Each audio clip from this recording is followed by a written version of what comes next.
আম্মা জান আয়েশা বলেন, নবীকে নিয়ে আমি যে ঘরের মধ্যে সংসার শুরু করলাম, সেই ঘরটা ছিল এমন, এই ঘরের কোনো জানালা ছিল না। আম্মা জান আয়েশা বলেন, নবীজির সেই ঘরের কোনো জানালা ছিল না, এবং আমি রাসূল সাল্লাল্লাহু আলাইহি ওয়াসাল্লাম যখন দাঁড়াতাম তখন উপরের যে পাটাতনটা, পাটাতন বুঝেন তো, এই যে উপরের ছাদ, এই উপরের ছাদ বা চাল বা পাটাতন, চাল তো ভিন্ন জিনিস, এই যে পাটাতন যেটা আছে এটা আমাদের মাথার চান্দির মধ্যে লাগতো, এত নিচু ছিল।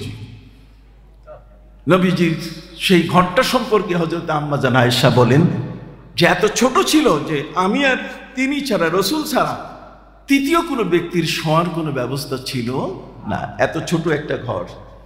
কথা বুঝতে পারছেন? আমরা ঘরের মধ্যে যখন রাত্রে ঘুমাই তখন দরজার সিটকেন লাগাই দিই, ঠিক কিনা? আম্মা জান আয়েশা বলেন যে কোনো সিটকেন দরজা কিছুই ছিল না, বরং চামড়ার একটা পর্দা শুধু ঝুলানো ছিল। আমি নবীর সাথে সেই ঘরে সংসার করেছি।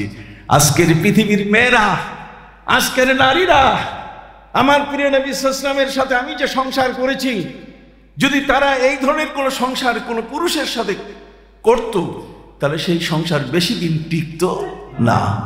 সুবহানাল্লাহ বলেন।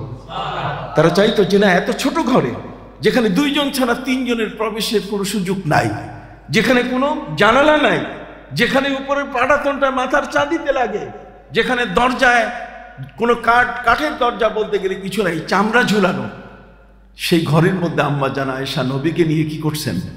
সংসার করছেন। সুবহানাল্লাহ বলবেন না? এখনকার মেয়েরা কি ধরনের করবে? এই জন্য এই ওয়াজগুলো তাদের শোনানো দরকার। হযরত উসমান রাদিয়াল্লাহু তাআলার সময় যখন মায়েশার এই হুজরাখানা এটা যখন ভেঙে ফেলা হয়, তখন সারা মদিনায় কান্নার রোল পড়ে গেছিল। সারা মদিনাবাসী কান্না শুরু করছে, যেটা ভাঙ্গা ঠিক হয় নাই। কেন? যেটা পৃথিবীতে যারা আসবে মদিনা জিয়ারত করতে, তারা মা আয়েশার ঘর দেখেই বুঝবে যে নবীর সাথে মা আয়েশার সংসারটা ছিল কত কঠিন।